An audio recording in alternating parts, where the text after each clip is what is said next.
Recording going. So good evening, everyone, both live and online. I've just posted in the chat the handout link for those who didn't have it, and I've also muted everyone. But please feel free to unmute yourselves if you so wish, if you wish to ask anything. Let me actually record it here also in case we have internet problems again. If any people are brave enough to not block their videos, then at least I can see people, and that way I know that my internet is working. We've had internet trouble in the past, so if I can see you, then I know my internet is working. So if anyone is, thank you, Benjamin. Always someone to rely on. Thank you, my wonderful parents and also thank you. Okay, so this is a little bit of an unusual topic, an unusual shiur. It's a rather niche subject, and one that I think also involves a very interesting exploration of Chassidish Torah, and not my normal genre, but something that is sort of an intersection between Halacha and Chassidus, and that I thought was something very interesting. Just before the show was starting, I was schmoozing with someone here, and we were discussing. I mean, Baha'alosecha presents a wealth of topics to talk about, so I'm not sure why out of all the possible subjects in Baha'alosecha I chose this, but it struck my fancy, so here goes. So there's a sequence of psukim in which Moshe tells the Jewish people about the mitzvah of Korban Pesach, and then a number of individuals complain to Moshe, and they say, we're upset that we can't fulfill the mitzvah of the Korban Pesach. We are tmeim, we are tomei mace, we are impure, and an impure person can't bring the Korban Pesach. And Moshe responds to them and says, Moshe consults Hashem and then responds to them in the name of Hashem and says, you have the opportunity to bring a Korban Pesach. A Korban Pesach with Pesach Sheni. There's a second date of Pesach, unlike all other Yomim Tovim, which have one date and one opportunity to do the avodah. If you miss Yom Kippur, there's no catch up for Yom Kippur. If you miss Sukkot, there's no catch up for Sukkot. When it comes to Pesach, there's a Pesach Sheni. There's the opportunity of catching up and bringing another time a Korban Pesach a month later. Now, the psukim read very easily, and what we're going to do is we're going to read the psukim. We're then going to digress almost and look at a very fascinating niche halachic sugya, which also has, I think, quite interesting philosophical implications. And then we will come back and see how it fits our Parsha, our story. And then we will look at a piece of Chassidish Torah, which is very, very interesting because it highlights for us various subtleties in the Pasuk that I think we may have missed. I certainly missed until I saw these sources. So the Pasuk says as follows, source 1 at the top of page 1, and I'll just post in the chat again for the link for those that don't have the source sheet. You should just be able to click on it and then you'll have it. And the Pasuk says as follows, Hashem spoke to Moshe in the wilderness of Sinai, this first month of the second year after they've come out of the land of Egypt, saying, so this is the first anniversary of Pesach. They've left Egypt on the 15th of Nisan a year ago, and now they're given the mitzvah of creating an anniversary of the Korban Pesach. Let the children of Israel keep the Passover, the Pesach sacrifice in its right time. Moshe instructed the Jewish people to make the Pesach, and then the psukim carry on and say that is what they did. They brought the Korban Pesach. However, there were certain people who were unclean to the soul of a person, to the dead body of a person. Therefore, they were unable to make the Pesach on that day. Pasuk 6, the end of Pasuk 6, they drew near to Moshe and Aaron to complain. The people said to him, to Moshe, we are impure to a person. Why should we be worse off not to be able to bring the carbon with everyone else? Now, I'll just pause at this moment, and this Lomam Nikora, why are we worse off? Why are we deprived? Is a fascinating claim. It's a very reputable claim, actually. Of course, there's two relationships one can have to mitzvahs. One can have a relationship to mitzvahs of duty, of obligation. Someone who's very law-abiding, halachically abiding, has yiras shamayim, fear of heaven, yiras chet, fear of sin, and does that which they are commanded. And this is a admirable Magdrega. This is an exceptional person who keeps halacha with great zahirus, with great care, with great dikduk, with great precision. That's a wonderful thing. But such a person will never complain if they are exempt from mitzvah. If the halacha says I'm exempt, then I'm exempt. There's nothing to talk about. These individuals over here, Lama Nagara, why should we be deprived of the mitzvah, is indicating that they have a different relationship to mitzvah. So if their whole relationship to mitzvahs is that of obligation, then why are they upset? They're potter, they're exempt from the mitzvah. Why should they be upset? The halacha is they don't have to bring Korban Pesach. You don't have to bring great. You can, you're exempt, you're potter from this mitzvah. Korban Pesach is an expensive mitzvah. It's a difficult mitzvah to perform. It's got its technical details like all other halacha. Why should they be upset? And of course, the answer is they are upset because they have a different relationship to mitzvahs. They have a relationship of ahava, love, ahavas Hashem. They view mitzvahs as opportunities, spiritual opportunities to connect to Hashem, to build themselves, to build a relationship to HaKadosh Baruch Hu, it's a relationship of love, it's a relationship of care. When you're in a relationship of love, when you understand that what you're doing is building yourself and building a connection, you don't say, well, look, I'm exempt, I'm potter, I can get away without this. You say, I missed this opportunity, I want another opportunity to connect and build of myself and my connection to Hashem. So these figures over here are great people. Lama Nagara, why should we be deprived of the mitzvah? In other words, not just people who relate to mitzvahs with yirah, with fear, with obedience, which itself is a very special level, but we have a yet higher level. We have a relationship of ava, of a longing and a passion and a desire to do mitzvahs. Therefore, Lama Nagara, we feel deprived of the opportunity to do this mitzvah. Now Moshe responds, Moshe says to them, stand and let's wait and see what Hashem commands. Then Hashem speaks to Moshe. Hashem spoke to Moshe saying, I see I put here, by the way, the full name of Hashem, Yod Kei Vav Kei. So for those who have handouts, please make sure that if you dispose of them, you put them in Shemus. I apologize, I tried to remove the names of Hashem. Dabel B'nai Yisrael Namos, speak to the people, the children of Israel, saying, Ish ki Tomei Nefesh, anyone who is Tomei, always out of town, they're away and unable to bring the Korban Pesach. Whether this generation or the future, etc. They can still bring a Korban Pesach. They have a second opportunity to do so. Pesach Sheni in the second month in Iyar, on the 14th of Iyar rather than on the 14th of Nisan. Okay, so this is the story of the Pesach Sheni. Wonderful individuals who were unable to bring the Korban because they were Tomei.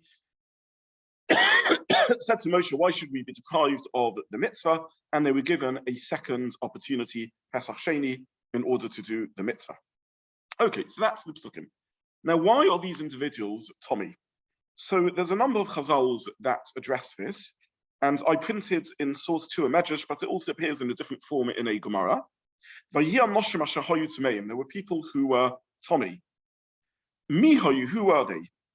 Answers the Gemara, the first opinion, the first bullet point. This is source 2 in the middle of page 1. No say Arona Shel Yosef for you, Divrei Rabbi Shmuel.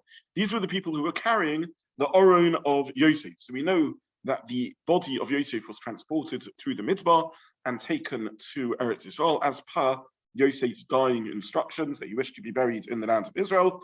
So Rabbi Shmuel says these people were Tomei because they were carrying Yosef's Aron, Yosef's grave, Yosef's coffin. Rabbi Kiva says, Mishal V'Nisofan Hayu. These individuals were Mishal and Nisofan, Shenitmu B'Nodav Avihu. Who else died in the Midbar so far? Nodav and Avihu. A few weeks ago, we read at the inauguration of the Mishkan, Nodav and Avihu were burned by Hashem for the sin of bringing an Eish Zorah, some form of inappropriate sacrifice, to Hashem. These are the dead bodies to whom they were Tomei. Why were they Tomei to them? Because if you calculate the dates, the Mishkan was inaugurated at the beginning of Nisan, by Yom HaShmini, etc. If you calculate the dates, they were Tomei, just Tomei at the time of the bringing of the carbon, of the bringing of the sacrifice, of the bringing of the Korban Pesach, and therefore they couldn't bring it. Rabbi Yitzchak says, no. If they were carrying the Aron of Yosef, they could have become Tahor. Why are they still Tomei with the Aron of Yosef? They could have left it for a few days and gone through the Tahara process. And the way he does the calculation, if they were the people who had to carry Nodav and Avihu, they could have also become Tomei. So how come they were Tomei? The Mace Mitzvah. It was a story of a Mace Mitzvah. What is a Mace Mitzvah? Someone who dies, and it's the mitzvah on the family to bury them. If there's no family, then it's the mitzvah on anyone to bury this mace, this deceased person. So these are anonymous individuals. We don't know who they are. We don't know who the mace is. We don't know who. Thank you. We don't know who the person to whom they became Tommy was. But they became Tommy to someone, and therefore they were unable to bring the Korban Pesach. Thus says the Medrash. Okay. So what we have learned so far is there are wonderful individuals who are Tommy mace. For some reason or other, they were ritually impure, unable to bring a Korban Pesach. They demonstrate an enthusiasm, a passionate love of mitzvahs. They want to bring the mitzvah. They want to bring the Korban Pesach. They're unable to do so Pesach Rishon, and they're given a second opportunity, Pesach Sheni. How are they ritually impure? Either to Nadav and Avihu, the great sons of Aaron who slipped up, Bekrovai Kodesh, they're referred to as those who are near to Hashem, through whom Hashem is sanctified. They made a minor error at the inauguration of the Mishkan, and they paid the price of death for that. Or this is the Oren of Yosef, or this is some anonymous Meis Mitzvah who needs to be buried.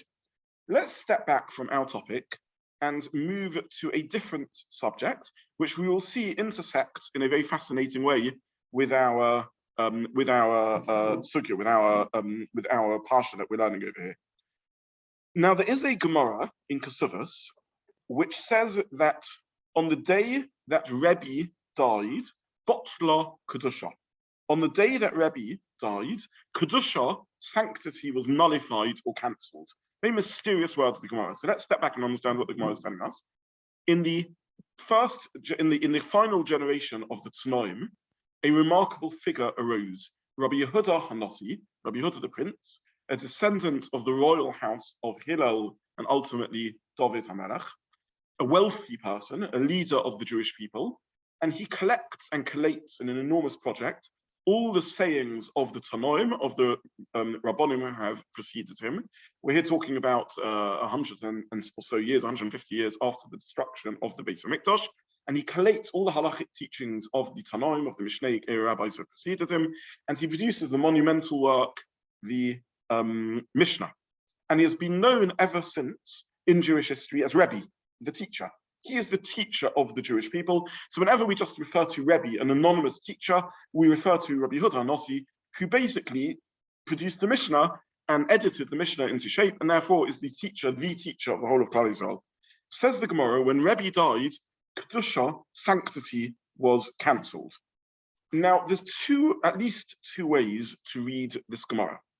One way of reading the Gemara is that the Gemara is saying that Rebbe was such a holy, kadosh, sanctified individual, that when he died, there was no concept of Kedusha left in the world. No one after Rebbe could match his sanctity, his level of Kedusha, his piety, his holiness. And the Mishnah, the Gemara is saying words of eulogy, if you like, for Rebbe, that when Rebbe died, sanctity ceased to exist. There were no more Kedoshim. There was no one of his stature of Kedusha, of holiness, left. That's one reading of the Gemara. However, there is a second reading of the Gemara, in which the Gemara is saying that sanctity was cancelled. The normal laws of Kedusha were negated or nullified or suspended in honor of Rebbe. Now, what might that mean? So let's learn a Tosfos together. This is source 3 near the bottom of page 1. On the day that Rebbe died, Kedusha was cancelled. They used to call him our holy teacher. Rebbe was a man of remarkable sanctity despite his wealth and his material success and his prosperity. He was someone who managed to live a life of Kedusha, and that's what it means that he was cancelled. However, V'harav Reb Chaim Cohen Hayomer. Reb Chaim Cohen, he was a Cohen and a teacher of Torah in the era of the Tosfos, of the Beha'alotecha, the generations following Rashi in northern France and Germany. And he said as follows, Ilmolei Hayisi, had I been around, Kashenifta Rabbeinu Tam, when the great Rabbeinu Tam passed away, Hayisi Matamelo, I would have become Tomei to him. Because the cancellation of Kedusha, which the Gemara references with Rebbe, is the cancellation of the Kedusha of Kahuna. Meaning to say that he is translating the Gemara that when Rebbe died, sanctity, Kedusha, was cancelled, was suspended, was nullified. He's translating that to mean that when Rebbe died, even Kohanim could become Tomei to Rebbe. Kohenim were allowed to attend the Levaya, the funeral of Rabbi, even though normally a Kohen is not allowed to become Tomei, he's not allowed to become impure by associating with a dead body. Nonetheless, when it comes to Rabbi Yehuda, when it came to Rabbi Yehuda Nossi, his stature was such, his role was so significant that, says Reb Chaim Cohen, the Pshat in the Gemara is, the explanation of the Gemara is, that a Kohen was allowed to become Tomei, more than allowed, was expected to become Tomei in order to attend the funeral and the burial of Rabbi Yehuda Hanossi. So says the Tosfos. Now, bear with me, I did introduce this shir by saying, I know it's a little bit of a niche subject, but I think there's very, very fascinating implications that come out of it. So says Tosfos. Now, this is a remarkable view. What on earth is going on over here? Why would it be that one could become Tomei, one could become impure to Rebbe? What would the basis of this exception be? And why is Rabbi Chaim Cohen saying, I'd have also become impure to Rabbeinu Tam? In other words, what he's saying is Rabbeinu Tam is the leader of the generation. In the generation after Rashi, the great Rabbeinu Tam, his name was Rabbi Yaakov, but he was nicknamed Rabbeinu Tam, like Yaakov Ish Tam Yosef Holim. The great Rabbeinu Tam was considered the greatest scholar and Talmud Chacham of his generation. Says Reb Chaim Cohen, had I been at his funeral, had I been around when he died, I would have attended his funeral, even though my name is Reb Chaim Cohen, I'm a Kohen, and normally I wouldn't, of course, attend a burial or a funeral. So in the same way as that generation could become Tomei to Rabbi Yehuda Nossi, future generations can also become Tomei to great figures amongst them. Now, what on earth does this Gemara mean according to this interpretation? What is this idea that one can become Tomei, one can become impure to a great figure who dies? The Pasuk says, "Lenefesh lo yatam b'amov." A Kohen should not become Tomei to someone. Let's remind ourselves, Parshat Emo, the beginning of Parshat Emo, I think we even spoke one year about the halachas of Tumah and Tara of Kohenim. The Pasuk tells us that the Kohen is not allowed to become Tomei unless it's to an immediate relative or a Meis Mitzvah. A Meis Mitzvah is someone who's passed away when no one else is burying them. And then the Kohen has no choice. He has to become Tomei in order to arrange the funeral, the burial of this person. But other than that, a Kohen dare not become Tomei. So what is the Gemara saying over here when it says, according to this reading of the Sugya, this reading of the Gemara, that at the death of Rabbi Yehuda Nossi, and perhaps even at the death of Rabbeinu Tam, the great leader of the Bahaalotecha, it is appropriate, it is acceptable to become Tomei. So there's two ways of reading this Gemara. The halachic, if you like, way of reading it, and a more mystical or spiritual way of reading it, also halachic, but taking the Gemara to a considerably further extent. So let's look at the simplest explanation of the Gemara, and this is based on the Talmud Yerushalmi. So we referenced before that in the era after the Mishnah, those who learnt in yeshivas the work of the Mishnah were known as the Gemara era Rabbanim, the Amoraim. The great collation we have, the great collected writings of the Amoraim that we have, that we refer to as the Gemara, is the Talmud Bavli, is the collection of the discussions in the yeshivas that took place in Iraq, in Bavel. That's what we call the Gemara. But there was another earlier and smaller collation of the teachings of the Gemara era rabbis of the Amoraim, known as the Talmud Yerushalmi, which was written in Eretz Yisrael, actually not in Yerushalayim, even though we called it Yerushalmi. There were no Jews living in Yerushalayim at the time. The Jews have been forced to move to the Galil. So really we should call it the Talmud Galili, or the Galilean Talmud, or the Talmud of Eretz Yisrael. But either way, there's a second collection of the statements of the Amoraim. And in the Talmud Yerushalmi, it brings the same story. Don't forget, by the way, the Talmud Yerushalmi is written in Eretz Yisrael, in the Galil, in the area where Rabbi Yehuda Nossi flourished. This is a living tradition. And the Talmud Yerushalmi says in source 4, Kadamach Rav Yudin Nasiya, when Rabbi Yehuda Nossi died, Achriz Rabbi Yanai v'Omar. Rabbi Yanai, in the next generation leader, called out, Eina Kahuna Hayom, there is no practice of Kahuna today. Omar Rav Nasa, says the Talmud Yerushalmi, why? V'misoson osu oso kameis mitzvah. When he died, they made him like a mace mitzvah. So the Yerushalmi is giving one explanation of this bizarre suspension of the laws of Kohanim on the death of Rebbe, and it says as follows: who can a Kohen become Tomei to? Either an immediate relative or someone who has no one else to bury them. Now, normally speaking, a Meis Mitzvah, as long as one person is arranging their burial, that's enough.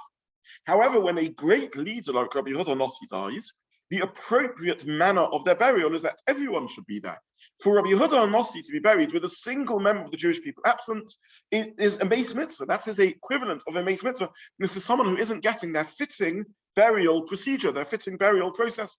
And therefore, everyone can attend the burial of Rabbi Zobin, because Rabbi Zobin is the leader of the generation, not just the leader of this generation, but the leader of all generations. He is known as Rabbeinu, the teacher.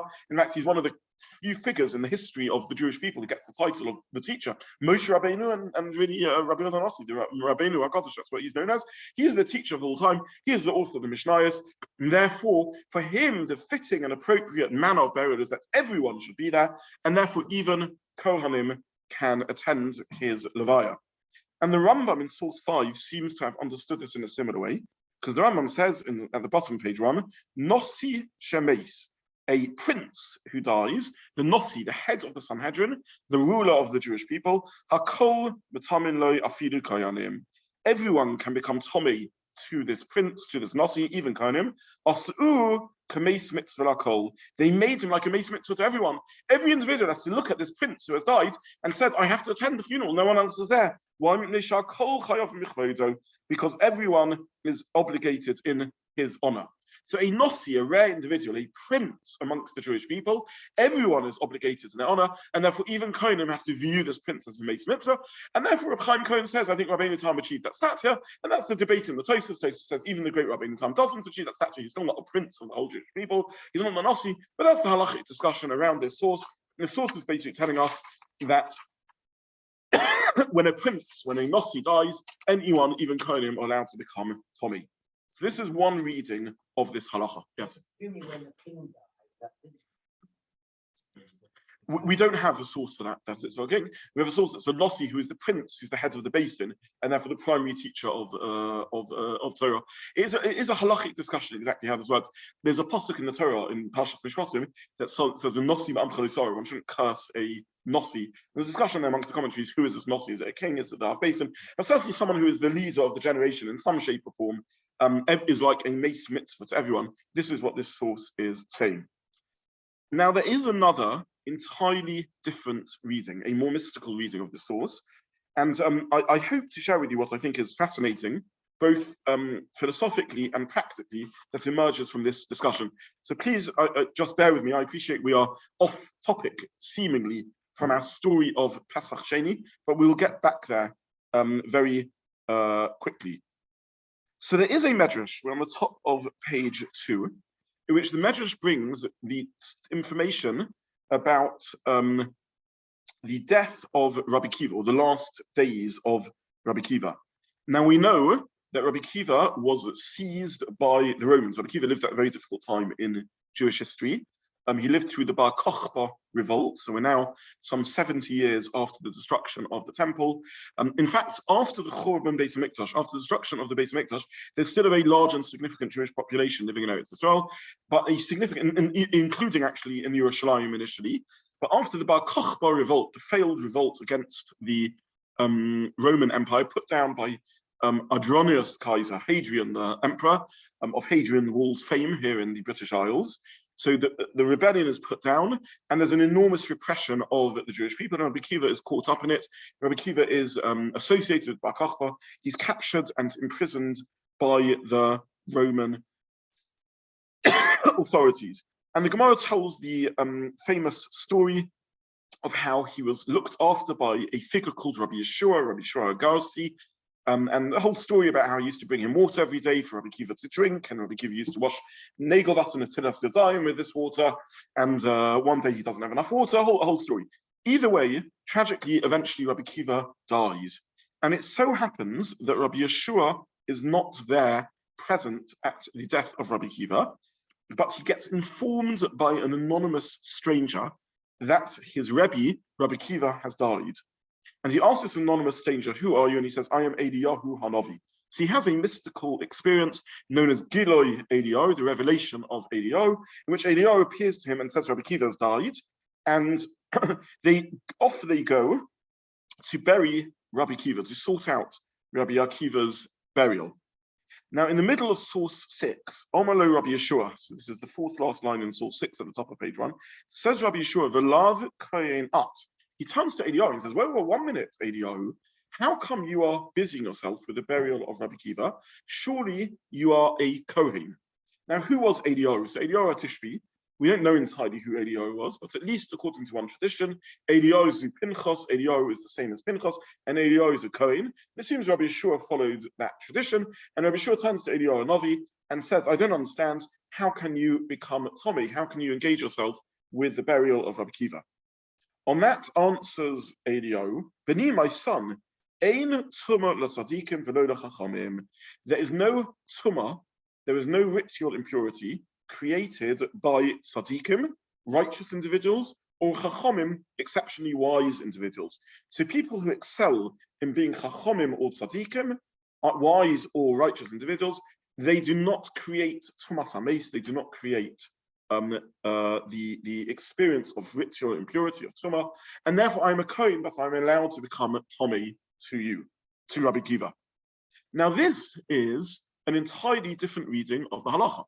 This source seems to be claiming, it's a medrash, but this source seems to be telling us that a pious individual, a tzaddik, a truly righteous person, does not create ritual impurity, tumah, with their death, and therefore even a Kohen can become Tommy to such an individual. So seemingly says this source, fascinating source. And this would explain then why at the death of Rabbi Yehuda Nasi or Rabbi Natam, Rabbi Chaim Cohen says that we can become Tommy, because Rabbi Yehuda Nasi is a chacham, he's a tzaddik, Rabbi Kiva is a chacham and a tzaddik, Eliyahu Hanavi taught us this law, and therefore anyone can become Tommy to such a person. Now what do we do with this medrash? So there are those who take this medrash seemingly at face value, and they derive a halacha from this medrash. And this medrash is telling us that righteous tzadikim, pious individuals, do not create tumah, they do not create ritual impurity, and a Kohen can draw close to their body. By the way, this is a very real and alive halachic question, because of course we know that all of us, to a greater or lesser degree, have a practice of visiting Kivrei Tsadikim. Now, if you're Chassidish, this is a very significant part of your activity. If you're non-Chassidish, it might be more restricted, perhaps Kever Rachel, Meoras HaMachPelah, or the like. Maybe we don't make such a big deal of this, but it is something that takes place. And this is sources in Chazal.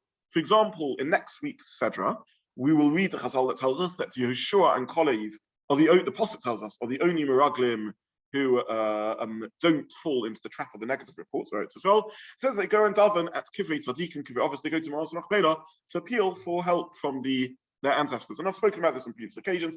The Chazal's different either way as to what is the place in religious practice of visiting Kivrei Tsadikim, of going to daven at the grave of Tzadikim. Different schools of thought around the matter, but certainly it is an activity that takes place. So can a Kohen go to the kever of a great tzaddik? Is that appropriate to do or not? So there are those who wish to derive halachic justification for Kohenim going to visit the kever, the grave of a great tzaddik, and applying the rule that such a kever, such a grave, does not have halachic impurity and does not make one tomei, and thus a Kohen would be allowed to go there. Now, of course, there is a small matter over here, which is how do we decide who is a tzaddik and who isn't a tzaddik. We'll see something a little bit later about that. But for now, assuming we can be confident that Rabbi X is a tzaddik, or Rachel Imenu is a tzaddikas, presumably we can, she's referenced in the Torah, who would doubt that, then one can go to Kever Rachel according to this school of thought. Now, what would the logic of that be? Why would it be that a tzaddik doesn't create ritual impurity? So I printed here two sources around this matter, source 8 and source 9.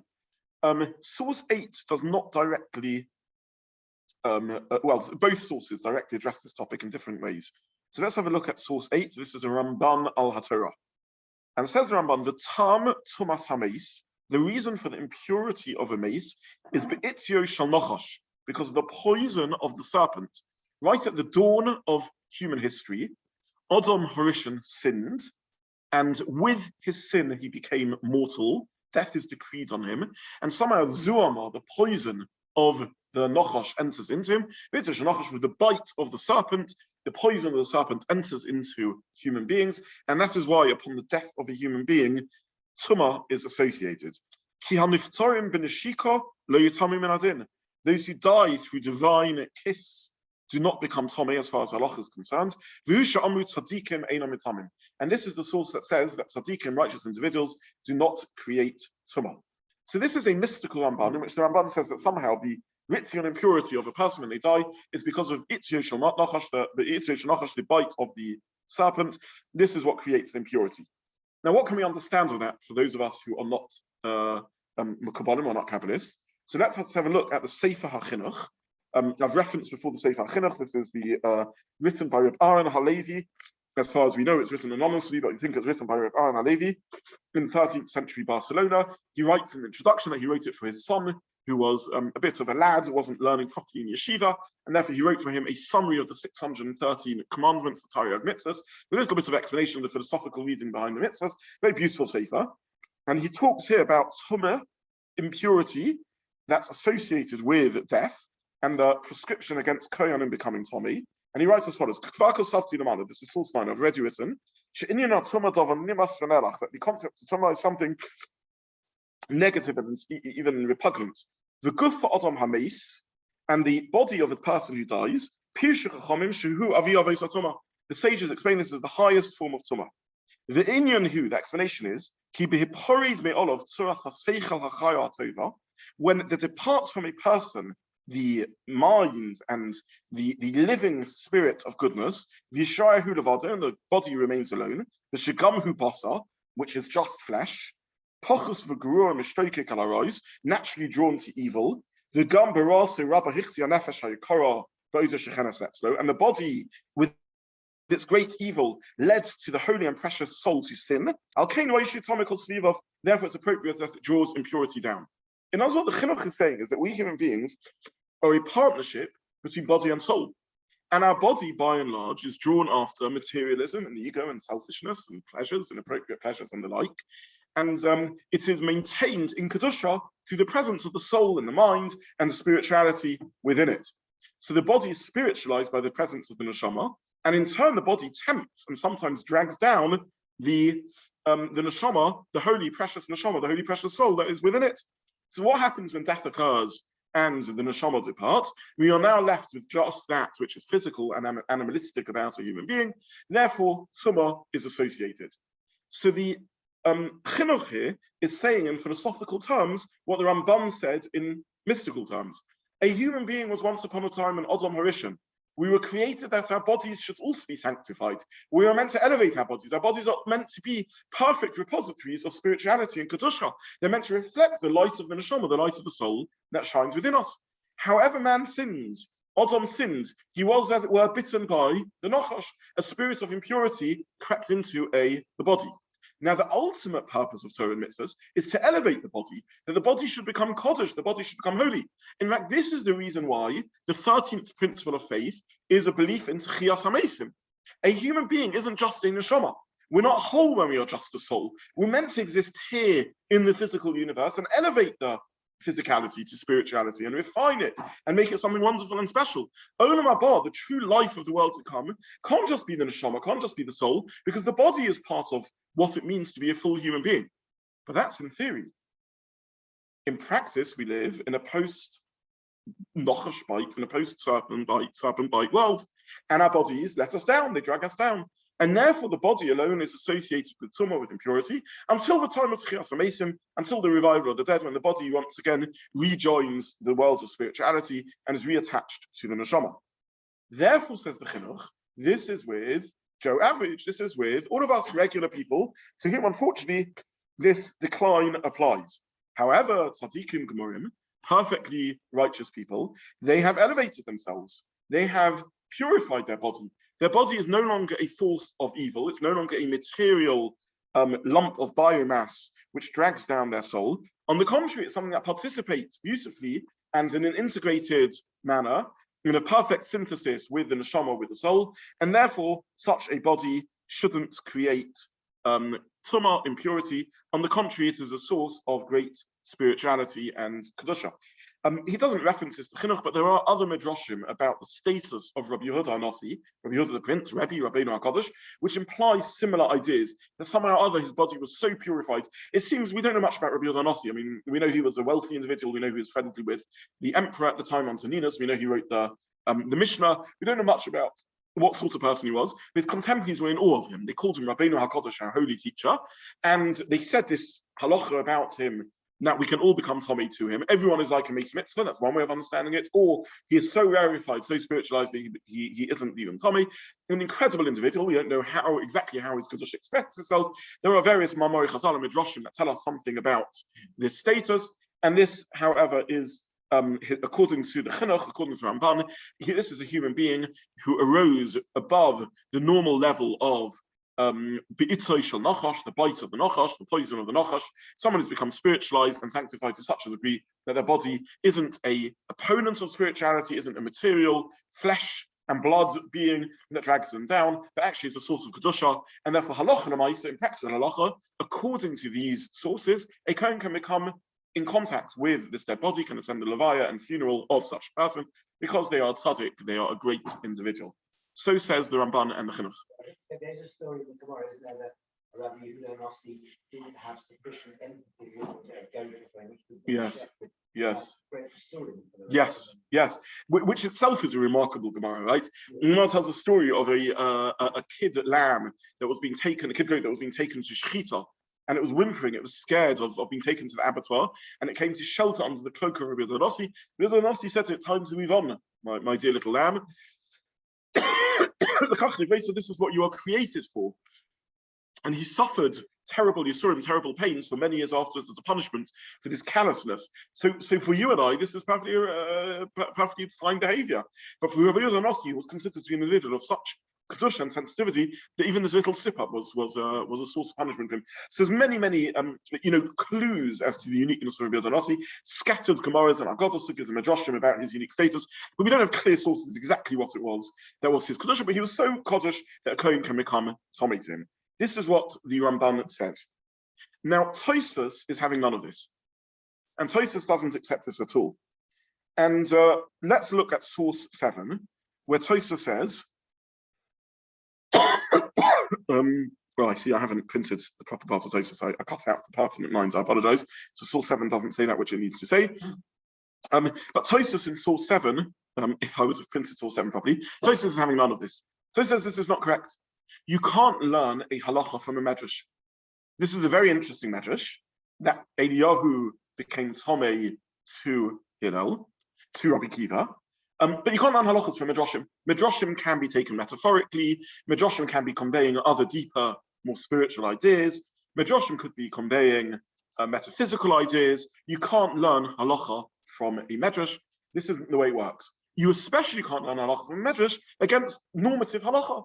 We have a whole shas full of Mishnayos and Gemara, and nowhere does the Gemara tell us such a halacha clearly. You would expect a Mishnah somewhere, a Gemara somewhere that would tell us, there's whole Masechtas that deal with the laws of Tumah and Tara, and in all these Masechtas, I forgot to mention that Tzaddik isn't Tommy. No such thing. This is ridiculous. You can't learn this. So why did Eliyahu say this to Rabbi Yeshua? We don't know. I mean, there's perfectly feasible other explanations why Eliyahu was involved in his burial. I mean, what would be a good, rational, halachic explanation? Because Rabbi Kiva's in prison under the Romans, and if you have the opportunity of burying him, you take the opportunity. You don't have a greater scenario of Meis Mitzvah than this, a man in prison. In fact, the very Medrash that's the source of this, tells us that miraculously, the jailer was asleep, and therefore they were able to enter into the jail, the prison, and release the body of Rabbi Kiva and bring him to Kever. So this is an emergency situation. We don't need to seek new halachic grounds for explaining how Eliyahu was able to bury, as a Cohen was able to bury Rabbi Kiva. He was a Meis Mitzvah. Why did Eliyahu reply to Rabbi Yeshua saying that such a being isn't Tommy? A tzaddik doesn't create Tumah. So says Tosfos, he was pushing him off. It wasn't time for a long conversation. In the middle of the mitzvah of Meis Mitzvah, Rabbi Yeshua is pressing Eliyahu, how can you? He told him he's a tzaddik, don't worry about it. But to drive a halacha from a passing comment of Eliyahu, nothing doing, this isn't appropriate. Says the Ramban in turn on Tosfos, he says, I'm not willing to accept that explanation. You don't push off someone with a quick answer that's confusing, misleading, and risks a break and a rupture in halachic teaching. Look what damage Eliyahu's quick pushing off of Rabbi Yeshua did, because it confused all of us as future generations into taking this as a halacha. It can't be. If Eliyahu said to Rabbi Yeshua that a tzaddik doesn't create tumah, he meant it. We need to take it literally. It's a medrash. Good question. It's a medrash. But this is what we are being taught. Says Tosfos, no, Elio, you can't learn a new halacha from Medrash. Elio maybe is just pushing Rabbi Yeshua away because it's not time for a conversation about the laws of ritual impurity with Kohenim. It's a meis mitzvah, and therefore this is how he has to deal with it. Or perhaps he's saying even a metaphysical idea, a more spiritual idea. Halachically, we can engage in the burial. He's a meis mitzvah. But you should know that spiritually, a great person isn't a regular being. And therefore, I'm not worried about the tumah that I'm receiving at this moment. This is a tumah from a tzaddik. This isn't a tumah that bothers me. But he certainly isn't saying, in practical halacha l'maisa, that we are allowed to bury such a person. Okay, so what we have here are two schools of thought. We have the classic school of thought, which says, a Kohen can't become Tommy to anyone. Tzaddik or Rasha. The Torah tells us that there's a Tumah and a Kohen can't become Tommy, and that's it. And then we have the minority school of thought, the Ramban, the Medrash, that a Tzaddik doesn't create Tumah. So goes the argument. And now we have a terrible question. Because the whole story of Pesach Sheni that we've been learning is that the people turn to Moshe and they say, we are Tomei and Nefesh Adam. We are Tomei, we're ritually impure, we can't bring the Korban Pesach. And Moshe says, you know what, you're right, I have to go and consult Hashem. And Hashem says, you're right, you're Tomei, you can't bring the Korban Pesach. I'm going to give you a Pesach Sheni, a second opportunity to the mitzvah. Why didn't Hashem reply, well, who are you carrying? You're carrying Yosef HaTzadik. He's called HaTzadik, right? Very few people in history get the title of Yosef HaTzadik. If he's called Yosef HaTzadik, he's surely a special individual. He shouldn't create Tumah. There's no problem over here. Just like a Cohen doesn't become Tomei in contact with a Tzaddik, you're not Tomei, and therefore you can bring a carbon. What on earth would be the problem? Now, this isn't a new question. This question was asked by one of the Baha'alotecha, the Maril. And the Maril, who's a very important halachic source that makes its way into Shulchan Aruch and the like, uses this as a knockout blow. He says this is a decisive pasuk. We have a pasuk that tells us that this is wrong, at least according to those opinions in the Medrash, that they were carrying Yosef. And he says if they're carrying Nadav and Avihu, I think the same thing. Nadav and Avihu are the sons of Aaron. Hashem himself calls them B'krovai Ekodesh. I'm sanctified to those who are near me.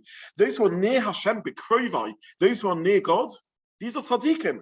They messed up, they sinned. They were punished through this eish, absolutely. But these are tzaddikim by any measure. B'krovai Ekodesh. If Nadav and Avihu, if Yosef aren't enough of a level of tzaddikim that you can become Tommy to them, and this is a meaningless halacha. But I don't think like that, says Maril. I think the explanation is that in halachic practice, a Kohen cannot become Tommy to anyone. Even a tzaddik, even a righteous person makes one Tommy. Why would a tzaddik make one Tommy? Surely, as we saw in the Chinuch and the Ramban, their body is purified. And the answer is yes, but the opposite way around, the opposite equation. Their body, which was a vehicle for Torah and mitzvahs, has now become emptied of the possibility of doing further Torah and mitzvahs. Tumah is the absence of the possibility of further mitzvahs. Tumah is the absence of life. We find that with all Tumah. This is the highest level of Tumah, is the highest level of absence of life. A human being who dies is the highest lack, the highest emptying of life. What used to be a vehicle of Kedusha in the life of the tzaddik has now been emptied of the potential to carry it out. This is a cholol, a corpse. The literal meaning of that cholol is halal, a vacuum, something emptied of kedusha. An animal is a lower level of life, and therefore the tumah, the impurity of an animal, is a lower level of tumah, and so on and so forth.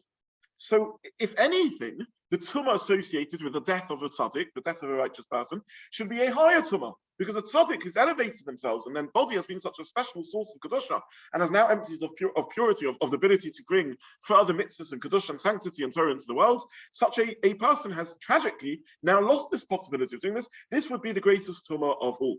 So the Maril proves from our Gemara, from our Pasuk, rather, our Pasukim, that those carrying a dead person are, even when the dead person is a tzaddik, are still Tommy.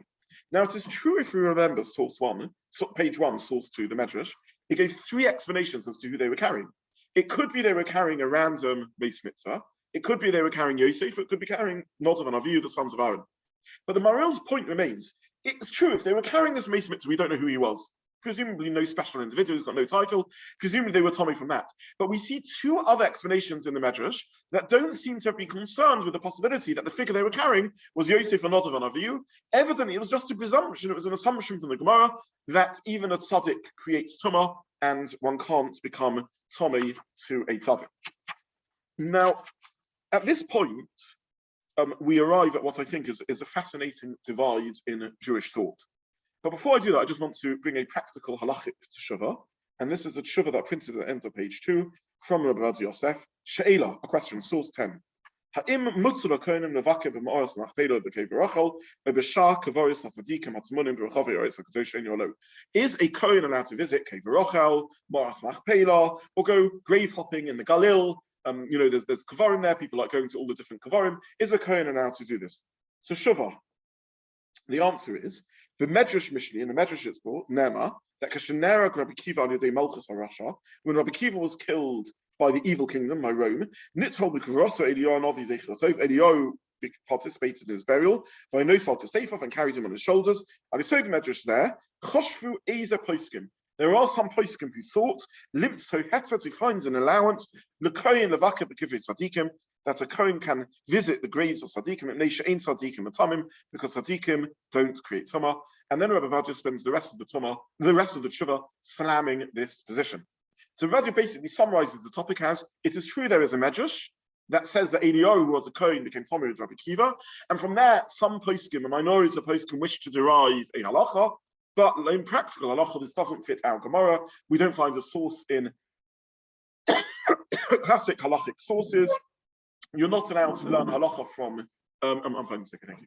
Yeah, thank you. I'm not allowed to. Thank you very kindly. You're not allowed to learn halacha from medrash, and therefore don't worry about this medrash, or yes, worry about the halacha. Chas v'shalom. God forbid for Kohenim to go grave hopping. God forbid for Kohenim to go even to Kever Rachel, also Meoras HaMachPelah. Never mind other tzaddikim. What's with the Gemara that says that when Rebbe died, they could go to his Levaya? That's a one-off Gemara. That's not about going to Kevarim. That's about going to the Levaya of an exceptional individual, perhaps one in history. Tosfos himself argues with Chaim Cohen and says this is a one-off event in history. A remarkable individual who was considered the prince and the leader of the whole Jewish people, and therefore he was like a Meis Mitzvah, and that was to the Levaya. That wasn't any other occasion. One cannot go to a kever, one cannot go to the grave, even of the most holy individual, because the simplest understanding is, as per halachic sources, don't get me mystical sources from Midrashim, a Cohen is not allowed to become Tomei, and a dead body creates Tumah. So says Rabbi Yosef. Okay, what do we do with the other opinion, and what do we do with the Pasuk? Because the Pasuk seems to tell us clearly that these carriers of Yosef couldn't bring the Korban Pesach because they were Tomei. Evidently a clear source that even the greatest of Tzadikim create Tumah. So I was, and this is really what inspired this shiur. I was flicking through a Chassidish sefer, and I came across a most remarkable and unbelievable reading of the Pesukim. And I'm not a Chassid, and I don't know what to make of Chassidic reading of Pesukim, but I'll tell you something, he points out subtleties in the language of the Pasuk that we completely miss. And he has a completely different reading of the story. And this comes in source 11 from the great Rav Tzviani Melech Shapiro of Dinov, known to history as the Bnei Yisachar, one of the greatest of the Hasidic leaders. He's, I think, 4th generation after the Baal Shem Tov, and a very, very prominent individual. And by the way, I'll use this as an opportunity to say that Chas v'shalom, there are no two Torahs in the Jewish people, and there are no two movements in the Jewish people.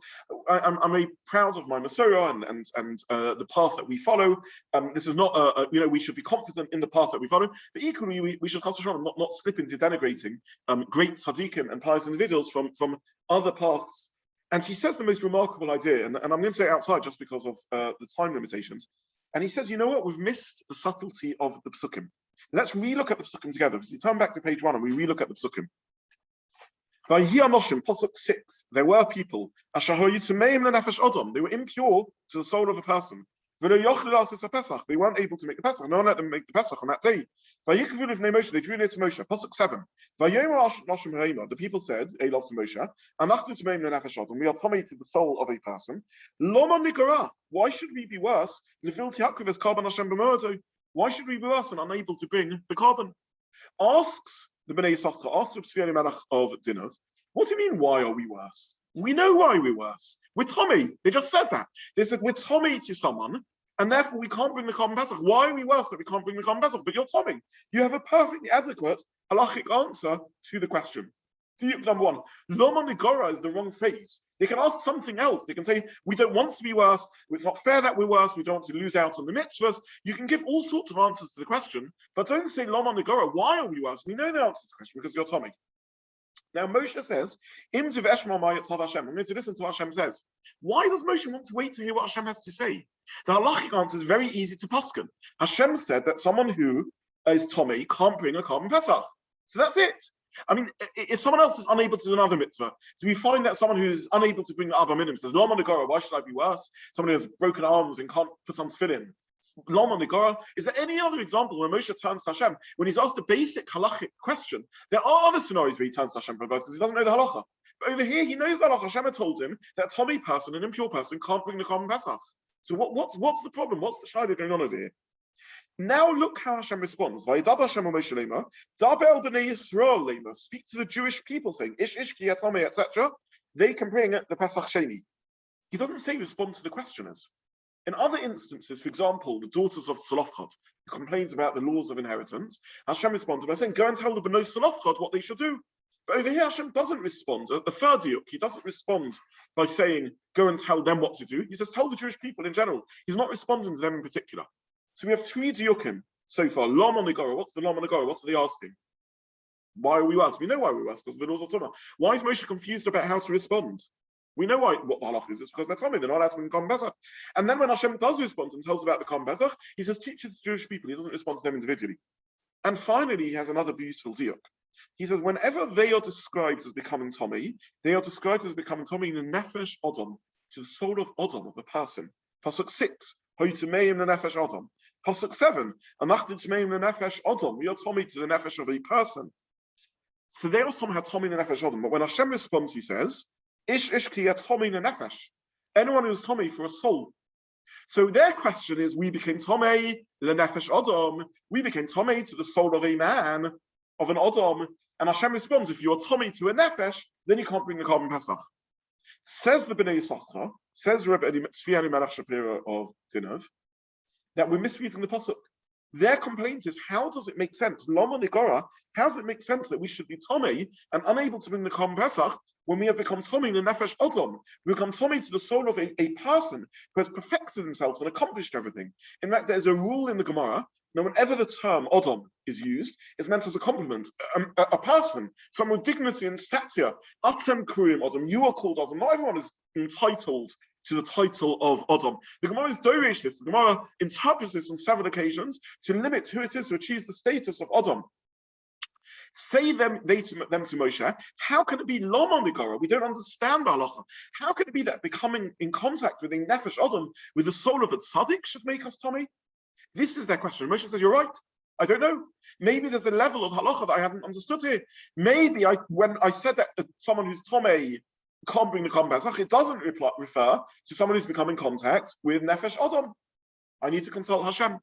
And Hashem's response, according to this reading, is not to them because they are correct. They can bring the Korban Pesach.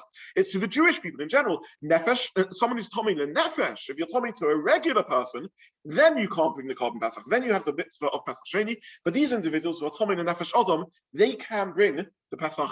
They can bring the regular Pesach because they are not Tomei in a normal way.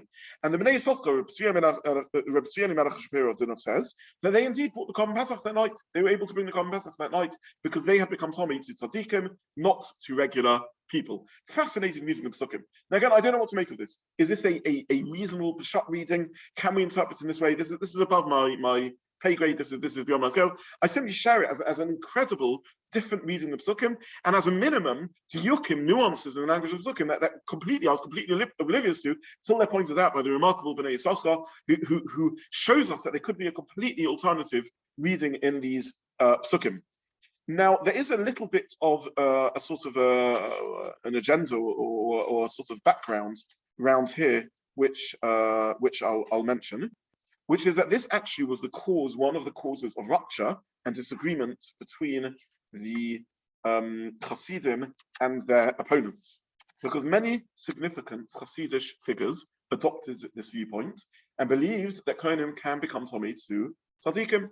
And the opponents of the Chassidim, known as the Misnagdim, opposed this viewpoint and didn't agree with this at all. And I'll just share with you the last few words of the Bnei Yisachar around this, because he has one can sometimes miss the subtlety of language. He has a little dig at the opponents of Chassidim when he writes this point. And we'll just look at the last column of source 12 at the bottom or the middle of page 3. And he asks the question, he says, if this halacha is true, that one can become Tomei to a tzaddik, why is it kept so quiet? Why is there no explicit pasuk about this? Why is there no explicit Mishnah or Gemara about this? And he says, because this is a dangerous halacha. Because if you publicize this halacha, then we'll all get caught up debating, well, who is a tzaddik and who isn't a tzaddik? Who is holy enough to have this applied to them and who isn't? And it will become terribly political and terribly divisive. Therefore, Chazal kept it quite low-key, this halacha. They didn't make it explicit. It's not a Meoras HaMachPelah, it's not explicit in the Parshat, it's not a Mishnah, it's not a Gemara. They taught it to us subtly, because otherwise this becomes a divisive halacha. Look how he says this. And he says, this is halfway down, column 2 at the last source 12. He says, if it was nichtav b'Torah, if it was written in the Torah, shesadikim eino matamim b'feirish, if it was written clearly, madua amra Gemara, he said, sorry, the last one. Ki hagam haya nichtav b'Torah, if it was written in the Torah b'feirish, haya nimsa l'chachmei Yisrael, it would be handed over to the chachmei Yisrael, the wise ones of Israel, im nifta tzaddik, if the tzaddik was nifta, haya rabbanim omen, the rabbanim would say, al pi shulchan aruch, based on shulchan aruch, she'ein zeh tzaddik, this isn't a tzaddik. Because they passed the time of tefillah or other matters of shulchan aruch, therefore isn't written clearly. So what he's alluding to over here is there are tzadikim and chachomim. Chachomim refer to wise people. The mismaglim, the opponents of the Chassidim, certainly have chachomim. They certainly have wise people. They have Rosh Yeshiva, they have scholars, they certainly have wise people. But the Chassidim are blessed with tzadikim, with righteous individuals, and the Chachomim don't like what they're doing. And they say these are people who are missing the time of Kriya Shema. One of the great divides between the Chassidish and the Misnagdic world is the idea of, can one sometimes breach a halachic boundary in the interest of enthusiasm and the energy and the fire of mitzvahs? And there were Chassidic groups that would sometimes miss the time of davening and the like in order to rev themselves up and inspire themselves and fire themselves up in the service of Hashem. He says, if this halacha was public, you'd end up with a divide at every funeral. Is this person a tzaddik or isn't he? And the Chachomim, the wise ones, would say, how can this person be a tzaddik? They haven't followed the letter of the law of the Shulchan Aruch. Therefore, this halacha is kept subtly and undertone in order to avoid this confusion, this fight. And he alludes here to some of the tensions between the Misnagdim and Chassidim around this halacha. Now, bottom line, certainly for mainstream Pesach, as per Rabbi Yosef and many of the other poskim, definitely a Cohen should not go to Kivrei Tsadikim. This is not appropriate for a Cohen. We paskin as per the nigla, the revealed part of Torah, that a tzaddik does create Tumah. Nonetheless, we should be aware that there are sources in Mishnah, there are mystical sources which are adopted by some of the great Chassidish thinkers, including the Meoras HaMachPelah and the like, which would justify Kohanim to become Tomei. A remarkable reading of the Meoras HaMachPelah of these Pesukim, and just an illuminating insight of how a story which appears so obvious one way, as per the Maril, which seems to say explicitly that a tzaddik does create Tumah, can be read by the Meoras HaMachPelah, by this Chassidish source, as telling us the opposite, because of nuances and subtleties in the Pesukim that we missed. And again, a reminder of how every word in Torah is precious, and how we have to be careful in understanding it, and a fascinating philosophical divide about what is the status of the human body. Is the human body the repository of Kedusha and Tara in a great person? Is it the source of failure and that which draws us down in a wicked person? Or no, the absence of spirituality is what some is associated with. Again, an interesting divide in Hashkafa, but I think a very beautiful subtlety and nuance in the Sukkim. So I will stop here and thank everyone for joining me, and thank you so much. Yes. Just maybe a difficulty with the main source is when we say nefesh odom is kind of superior. Yes. There are other areas where we say odom means man is more earthly sense, and ish is the higher type, ish motion. There are different ways the language is used. In this respect, he's definitely in line with the thinking of Chazal, who again and again understands Odom as referring to the elevated person. So, and he quotes, I didn't have time to go through the source inside, but I printed it here. If you have a look at it, he's definitely quoting those sources, which understand Nefesh Odom to be an elevated individual. Yeah. Okay, guys, thank you very much. Thank you so much for joining as always. And thank you very much. Thank you, Rabbi Zobin.